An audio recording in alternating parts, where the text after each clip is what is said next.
Good morning, everybody. Good morning. Welcome to the Center of Love. We're delighted that you're here. All right. Well, our Center of Love is all about the title, love.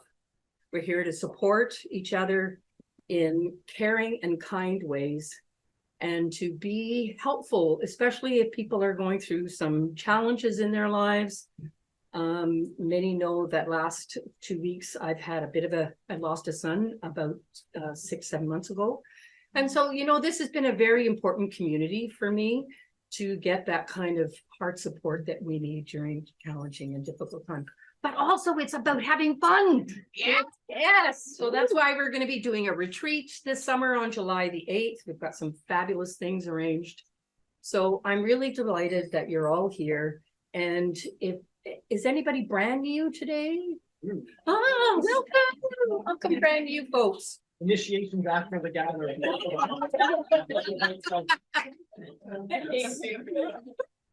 A big part of what we do is discuss and talk and share. Dre is going to be doing our talk today, but our talks are usually just 10 minutes, which is, I have a short attention span sometimes, so I find that very helpful. And then what we'll be doing is meditating and doing our discussion.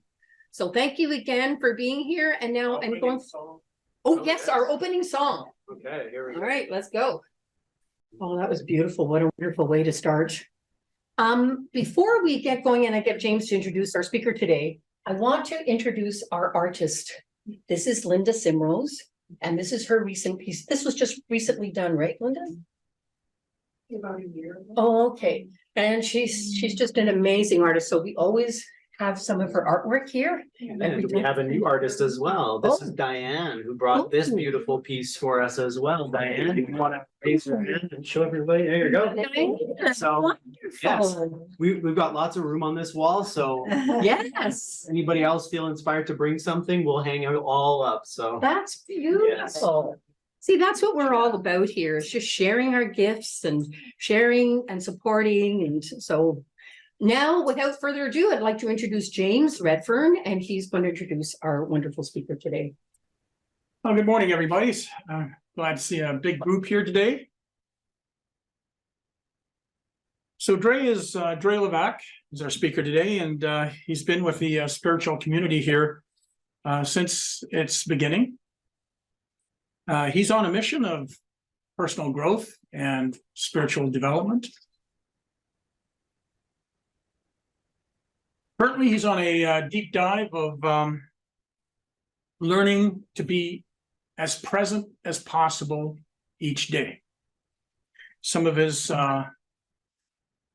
inspirational authors that he follows are Dr. Wayne Dyer, one of my favorite, Michael Singer, the author of The Untethered Soul. Good book, if I may say, and Neil Donald Walsh.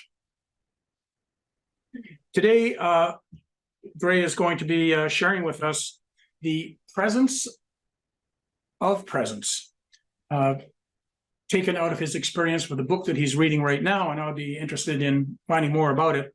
The book titled The Presence Process by Michael Brown. Please welcome Dre Lavack. Be here now. Okay, we're done. Thank you for coming today. That was great. As much as we like to believe that we are present, and this includes me, most of the time, we really aren't. We like to live in this thing we call time, like to think in this, using this mechanism we call our mind. And it makes sense, really, because that's kind of how we've been taught. It's how we grew up. We've never really been taught what presence is and why it's important and how to be it. It's an experience of being, not a doing. We are society based on doing. We have to do. And there's something to be said about that. How to do in the world. I mean, really to have true present moment awareness that beingness, that stillness. And I never knew any of this stuff growing up, like a lot of us, right? But by age 16, I already knew there was something wrong with me. There was something wrong with me in my life. I started reading self-help books and doing any kind of personal growth work that I could because I was trying to fix a broken me. Or a fast forward 40 years only to find out I wasn't broken. None of us are. None of us are. And like all of you, my life has been a journey of ups and downs and all arounds. A real roller coaster of a ride sometimes. You know, but things started to shift. Like I did a lot of personal growth work, but a lot of it mind-based. Things really started to shift when I started doing emotional work. Thank you. Emotional work, inner child work. That really started to shift things, shift the needle for me. And if you come to our retreat in July, I'll be presenting a little sampling of some inner child work. So we can learn more about that then. Now, about 6 years ago, a friend of mine introduced me to this book, The Presence Process by Michael Brown. It's not a book about feeling better. It's a book about getting better at feeling.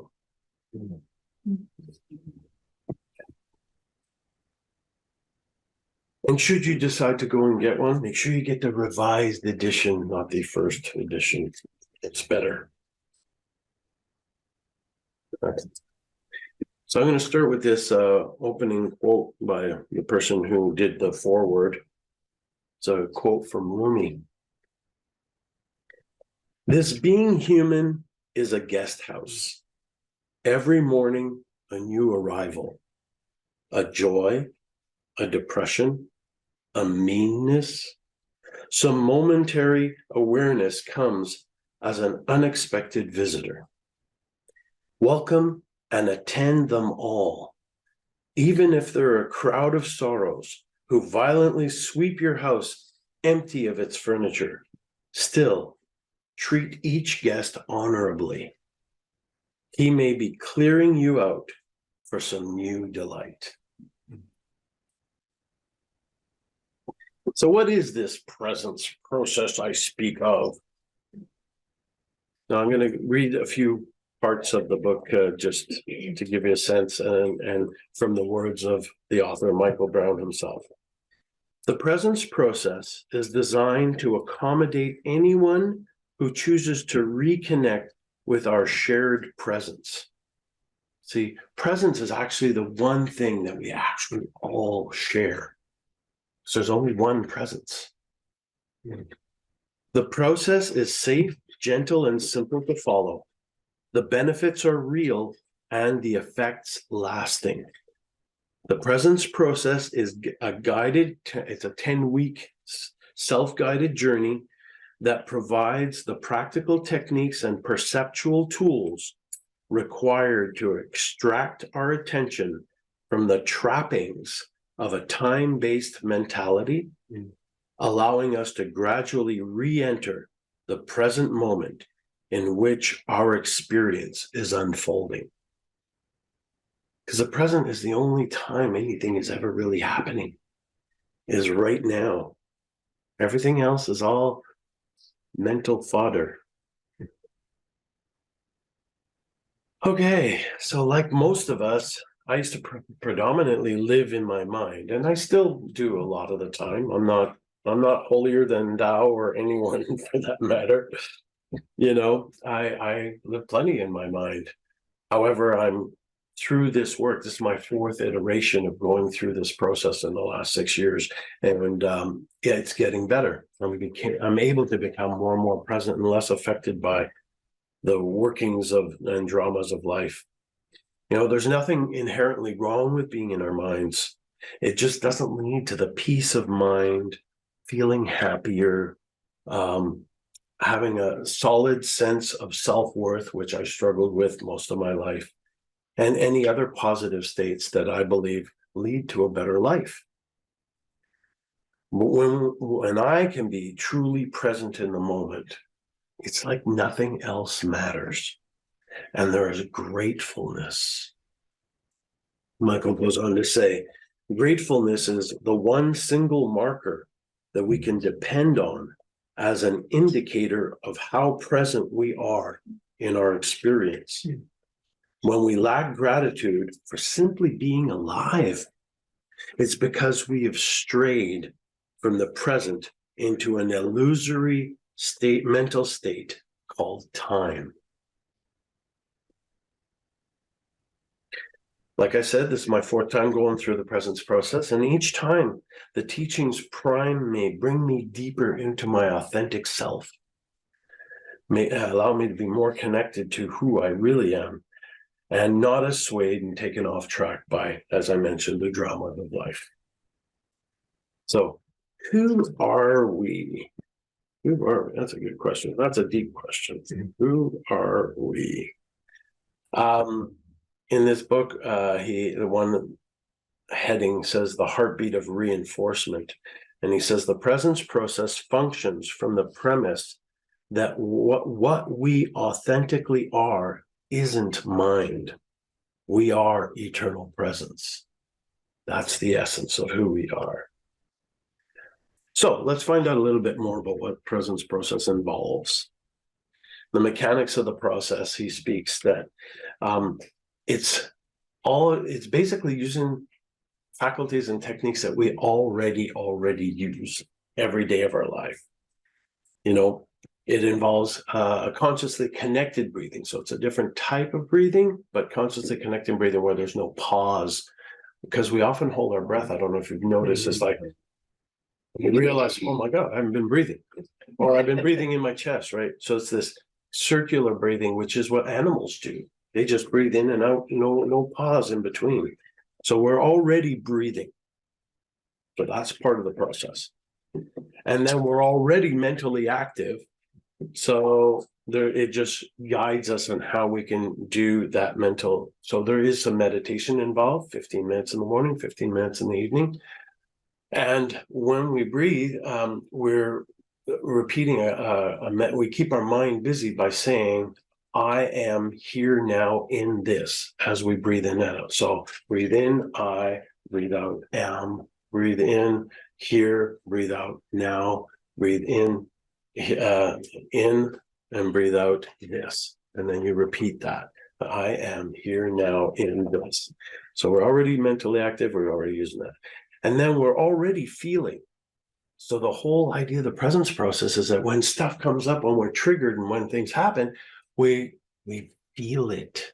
We don't try to label it. We don't try and discuss it. We don't try and blame other people. We feel that what is coming up, fully feel it and keep it to ourselves. And then we're already spending time in our daily experience reading. So there's a part of the reading that you do on a daily basis. You read part of the book every day. And so there's 10 chapters, 1 chapter per week for the 10 weeks duration. And we're already utilizing various means of perception.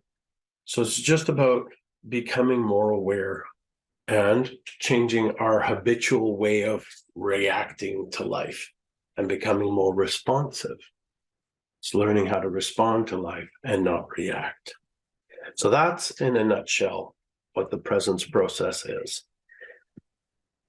Now that you know a little bit about the process and a little bit about my experience of it, why do this work? Why bother?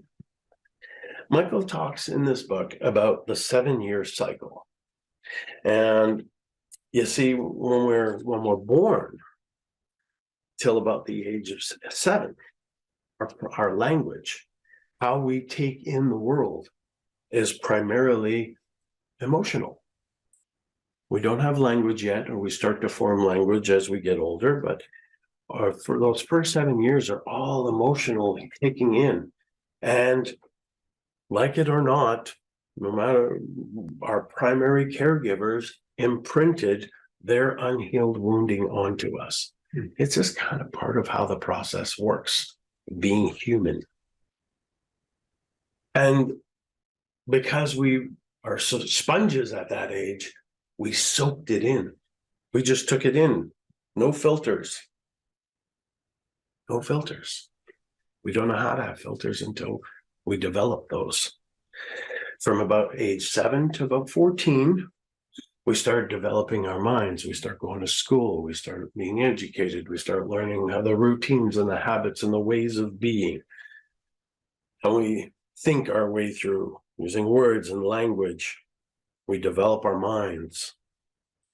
And then from about 14 to 21, our bodies begin to develop. They remember those changes? Remember those changes we go through at that age, on that age time frame? Our bodies develop. But 95% of our current programming came to us before age 7.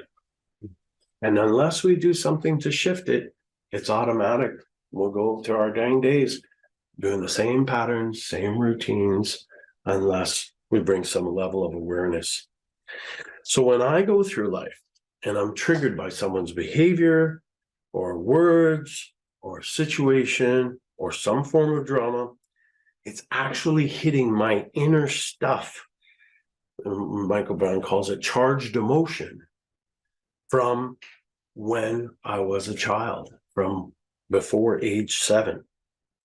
And then those 7 years sort of replicate. So whatever you might be, whatever age, like right now, I'm 56. So whatever was happening when I was about age 7 or age 0 when I was first born, anything that I'm being triggered by right now in my life is a replication of some level of what I was going through back in those roughly time frame. Okay. Something that about the 7-year cycle. Yeah. So Michael says a profound insight the presence process offers is that emotionally, since we exited from our first 7-year cycle, nothing new has occurred. Since we exited, even though we may daily appear to be moving through new physical circumstances and mental experiences on an emotional level, nothing changes unless we consciously integrate it. So when we feel it without labeling it and all that, we begin that integration process. One of the things I really like about Michael is that he does a lot of play on words. For example, presence. He says, examine the word. It's like pre-sense. Before we have our senses, we come to our senses with the presence. Or innocence, our inner sense. So he has a lot of those. There's quite a few. Some of them are a bit of a stretch, but they're still, I find them entertaining. One of the requirements for this 10-week process, self-guided process, is to refrain from using drugs and alcohol. And the reason being is that these substances are often used by us to sedate and to control our emotions. Even though we're just using maybe just a little bit of wine to go with our dinner, there's still something about that. And if you really want to have the full experience, being clean and clear in consciousness, that allows the emotions to freely come up and bubble up. Because let's face it, sometimes these substances are counterproductive to being present. So by doing the presence process, I've not only learned to become more present. In this book, it's defined as accumulating present moment awareness, which I find interesting. It's like the more present I am, actually, I'm accumulating that presence within me. And it also has reduced the drama I experience in life. Well, when I have my dramatic moments, I flare and design, but I try not to overly do it.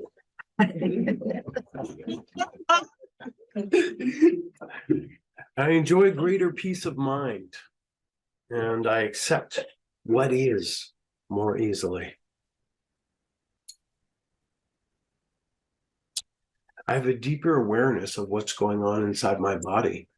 I've learned to actually maintain part, instead of just being out in the world and communicating and whatnot. Actually, there's a part of me that's still within me while I engage with the world. It's like I'm more in the world and less of it.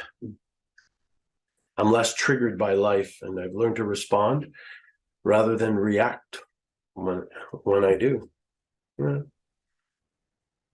I'm doing this process with my partner Jane. Second on the left.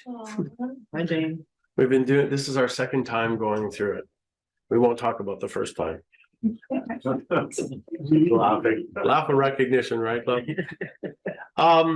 But this is really helpful. It's improved our communication, less finger pointing and blame. And I'd highly recommend this process to anyone who desires a deeper connection with themselves using a safe and gentle process. I'm just going to conclude here with just a few of the benefits when you do a process like this. And there's a few. He calls them fruits and flowers of doing the presence process. And he has a paragraph on each of these. So I'm really just reading the headers. We respond instead of reacting. We have more energy. We overcome procrastination. We have less, we complete tasks efficiently, effortlessly, and feel as though we have more time in which to accomplish them. We no longer hurry. Working conditions become more enjoyable. We are less resistant to the unpredictable currents of life.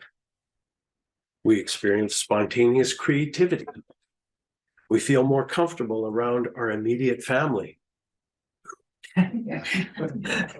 Circumstances and people that once annoyed us no longer take up our attention. Our intimate relationships improve. We stop interfering in other people's lives. Our sleep is more restful. Nagging symptoms we have experienced for years are integrated. Long-time habits, not negative habits, I should say, cease. We lose weight without dieting. How many people are already on board? We enjoy being around children. We laugh more and are more playful. Our diet gravitates effortlessly towards eating more healthily. We take active interest in our health. People are attracted to us and enjoy our company. We enjoy solitude. We sense events before they occur. We knew that would happen. We experience synchronicity in the events of life, and we experience greater abundance. We feel less inclined to plan for the future. We spring clean our house and let go of stuff we have hoarded for years. We manifest less drama. Certain people move out of our sphere of activity. Our outlook is naturally optimistic. We become interested in our vibrational well-being. We cease seeking distraction. We are more gentle and compassionate toward ourselves. We experience less anxiety. We are more compassionate and have more patience with others. That just goes on and on and on. So that's my experience, and this is the book, The Presence Process. Thank you for being here and hearing my story. So we're going to close. We always close with a beautiful piece of music. But before we close, I have a couple of announcements. One is I cleared all my books. I'm a declutterer. I actually do that for a living, but I also do it on my own all the time. And so there's a bunch of books at the back. Please help yourself. I think a few people have taken some already. And whatever you don't want is going to go to the thrift store. So please help yourself to any of the books. And as with any organization, we have expenses, we have our Zoom, and we have we just bought a whole bunch of these beautiful chairs. So we are just asking for donations. I mean, and so many of you donate in so many different ways, but in a monetary way is helpful as well to help us with our expenses. So I'm just going to pass our basket around. And thank you for being here today. Thank you, Dre, for your fabulous talk. That was really a wonderful conversation that we would be able to have because of your talk. So really appreciate that. So we are now going to close with our final piece of music. And again, go and have a wonderful week.